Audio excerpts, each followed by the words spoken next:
سودا رخصت ہو کر آپ کے گھر چلی آئیں۔ اس وقت ان کی عمر 50 سال سے اوپر تھی۔ عائشہ ابھی چھوٹی تھی، وہ چند سال بعد رخصت ہوئی۔ طائف کا سفر اور اہل طائف کا شرمناک سلوک۔ مشرکوں کی زیادتیاں پورے شباب پر تھیں، کیونکہ ابو طالب کی وفات ہوئی تو قریش نے عہد کیا تھا محمد کو اس وقت تک ستاتے رہیں گے جب تک وہ اپنی دعوت سے باز نہ آ جائے یا ہماری تلواریں ان کے خون سے سیراب نہ ہو جائیں۔ ساتھیوں کبھی ناک میں دم کیے رہیں گے جب تک وہ اسلام سے بیزار نہ ہو جائیں اور پھر آبائی دین کی طرف پلٹ نہ آئیں۔ نبوت کا 10واں سال تھا، شوال کا مہینہ۔ پیارے نبی صلی اللہ علیہ وسلم جب ان کی سختیوں سے تنگ آ گئے، صبر کا پیمانہ لبریز ہو گیا، تو طائف کو روانہ ہوئے۔ طائف مکے سے تقریباً 60 میل کی دوری پر ہے۔ اس وقت آپ انتہائی بے چین تھے، اور پھر اس بے چینی میں تنہائی مت پوچھو دل پہ کیا بیتی ہوگی۔ وہاں آپ کیوں گئے تھے؟ صرف اس لیے کہ شاید وہاں والے حق کا ساتھ دیں اور آپ ہر طرف حق کے شمع روشن کر سکے۔ لیکن وہاں پہنچے تو معاملہ برعکس تھا۔ مدد کرنا تو درکنار، ان لوگوں نے اپنے یہاں ٹھہرانا بھی گوارا نہ کیا۔ نہایت ہٹ دھرمی سے نبوت کا انکار کر دیا، آپ کی دعوت کو جھٹلا دیا اور بڑی بے شرمی سے آپ کی طرف سے رخ پھیر لیا۔ ان کو بھی قریش کی طرح دین اسلام سے خطرہ تھا۔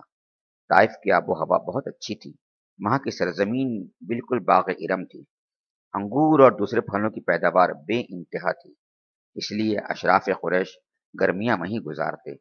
عرب کا مشہور بت لات بھی وہیں تھا، کعبے کی طرح وہ بھی ہر عام و خاص کے لیے زیارت گاہ تھا۔ ان خصوصیات کی وجہ سے طائف بھی عرب کا بہت خاص اور متبرک شہر تھا۔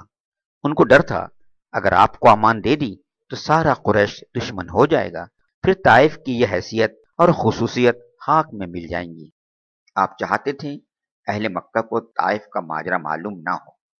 اندیشہ تھا اگر وہ لوگ جان گئے تو اور زیادہ مذاق اڑائیں گے اور ظلم و ستم میں پہلے سے زیادہ بے باک ہو جائیں گے۔ وہاں سے رخصت ہونے لگے تو قبیلہ ثقیف کے ایک سردار سے فرمایا، تم لوگوں نے میری بات تو نہیں مانی، لیکن کم از کم میرے معاملے کو پوشیدہ رکھنا۔ لیکن وہ اس پر راضی نہ ہوئے۔ پھر یہی نہیں، طائف کے غنڈوں اور اوباشوں کو ابھار دیا۔ ان اوباشوں نے پائے مبارک پر اس طرح پتھر برسائے کہ آپ کی جوتیاں خون سے بھر گئیں۔ جب آپ زخموں سے نڈھال ہو جاتے، پتھر کھاتے کھاتے بے دم ہو جاتے تو بیٹھ جاتے۔ ظالموں کو اب بھی ترس نہ آتا، وہ ہاتھ پکڑ کر کھڑا کر دیتے۔ جب آپ چلنے لگتے تو پھر پتھر برساتے، ساتھ ہی گالیاں دیتے، تالیاں بجاتے۔ اف، دنیائے انسانیت کا کتنا عجیب اور المناک منظر تھا یہ۔ وہ ابر لطف جس کے سائے کو گلشن ترستے تھے، یہاں طائف میں اس کے جسم پر پتھر برستے تھے۔ اے محمد، پیغمبری میں آپ نے جو جو پریشانیاں اٹھائیں، دعوت کی راہ میں جو جو سختیاں جھیلی، ان کے بدلے میں اللہ آپ کا ہو گیا۔ رسول پاک کی پرسوز فریاد۔ آپ چلتے رہے یہاں تک کہ بستی کے کنارے پہنچ گئے۔ وہاں ایک بہت بڑا باغ تھا، اس میں انگور کی بہت بیلیں تھیں، جگہ جگہ خوشنما خوشے لٹک رہے تھے۔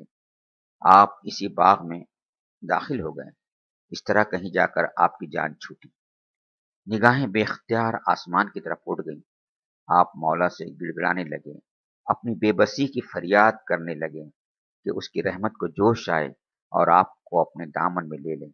زبان مبارک پر یہ الفاظ درج رہے تھے، اللہم الیک اشکو ضعف قوتی وقلت حیلتی وهو انی علی الناس یا ارحم الراحمین انت رب المستضعفین وانت ربی الى من تکلنی الى بعید یتجہمنی او الى عدو ملکته امری ان لم یکن بک علی غضب فلا ابالی ولكن عافيتك أوسع لي أعوذ بنور وجهك الذي أشرقت له الظلمات وصلح عليه أمر الدنيا والآخرة من أن تنزل بي غضبك أو تحل علي سخطك لك العتبى حتى ترضى ولا حول ولا قوة إلا بك۔ خدایا میں اپنی بے بسی، بے چارگی اور لوگوں میں بے وقتی کی فریاد تجھی سے کرتا ہوں۔ اے رحمت کے بادشاہ، تو کمزوروں کا رب ہے، تو ہی میرا بھی رب ہے۔ تو مجھے کس کے حوالے کر رہا ہے؟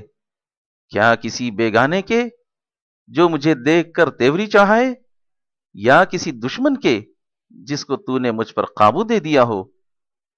خدایا اگر تو مجھ سے ناراض نہیں تو پھر مجھے کوئی پرواہ نہیں، لیکن تیری عافیت میرے لیے زیادہ آرام دہ ہے۔ میں پناہ چاہتا ہوں تیرے چہرے کے نور سے، جس سے ساری تاریکیاں کافور ہو گئیں اور جس پر دونوں جہان کا نظام قائم ہے۔ میں پناہ چاہتا ہوں اس بات سے کہ مجھ پر تیرا عتاب ہو یا تو مجھ سے روٹھ جائے۔ جب تک تو خوش نہ ہو جائے تجھے منائے جانا ناگزیر ہے۔ ساری طاقتیں اور ساری تدبیریں تیرے ہی ہاتھ میں ہیں۔ یہ باغ جس میں آپ آ کر ٹھہرے تھے یہ دو آدمیوں کا تھا۔ وہ دونوں سگے بھائی تھے، ایک کا نام عتبہ تھا، دوسرے کا شیبہ۔ یہ ربیہ کے بیٹے تھے۔ دونوں نے اپنی آنکھوں سے سارا ماجرا دیکھا تھا۔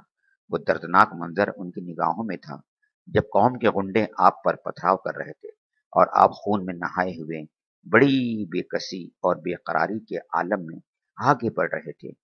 دونوں کو بڑا ترس آیا، آپ کی مظلومی پر ان کا دل بھر آیا۔ فوراً عیسائی غلام کو آواز دی، عداس، باغ سے انگور کا خوشہ توڑو اور ایک پلیٹ میں لے جا کر اس آدمی کو دو، کہو اسے کھا لے۔ عداس نے حکم کی تعمیل کی۔ وہ انگور لے کر آپ کے پاس آیا، سامنے رکھتے ہوئے بولا، اسے کھا لیجئے۔ آپ نے بسم اللہ الرحمن الرحیم کہتے ہوئے ہاتھ بڑھایا اور کھانے لگے۔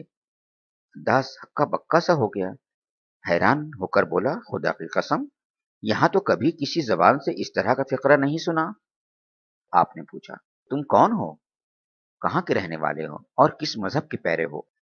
عداس نے کہا، میں نینوا کا رہنے والا ہوں، عیسائی مذہب کا پیرو ہوں، نام میرا عداس ہے۔ حضور نے فرمایا، یونس بن متی کے بستی کے ہو؟ وہ تو بہت اونچے انسان تھے۔ یہ سن کر عداس کی حیرانی اور بڑھی۔ آپ کیسے جان گئے؟ یونس بن متی کیا تھے؟ اس نے بڑی بےتابی سے سوال کیا۔ حضور نے جواب دیا، یونس میرے بھائی تھے، وہ نبی تھے، میں بھی نبی ہوں۔ عداس سے رہا نہ گیا، فوراً جھک کر آپ کے ہاتھ پیر چومے اور سر مبارک کا بوسہ لیا۔ عتبہ و شیبہ یہ سب دیکھ رہے تھے، سخت حیران تھے، ماجرا کیا ہے؟ عداس لوٹ کر گیا تو بولے، میاں عداس، اس آدمی کے ہاتھ پیر کیوں چوم رہے تھے؟ عداس بولا، میرے آقا، روح زمین پر اس سے بہتر کوئی آدمی نہیں۔ اس نے ایک ایسی بات بتائی جس کو بس نبی ہی بتا سکتا ہے۔ عتبہ و شیبہ نے کہا، میاں عداس، اس کی باتوں میں آ کر کہیں اپنا دین مت چھوڑ بیٹھنا، تمہارا دین اس کے دین سے بہتر ہے۔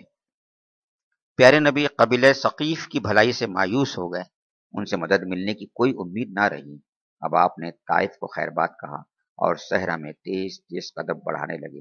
اب آپ کا رخ مکے کی طرف تھا، وہی مکہ جس کو قوم سے عاجز آ کر آپ نے الوداع کہا تھا، اور اس آرزو میں نکلے تھے کہ اس کے علاوہ کوئی اور پناہ گاہ مل جائے، کہیں اور سے مدد مل جائے کہ یہاں کی مظلومی اور بے کسی کا بدل بن سکے، لیکن آپ کی یہ آرزو بر نہ آئی۔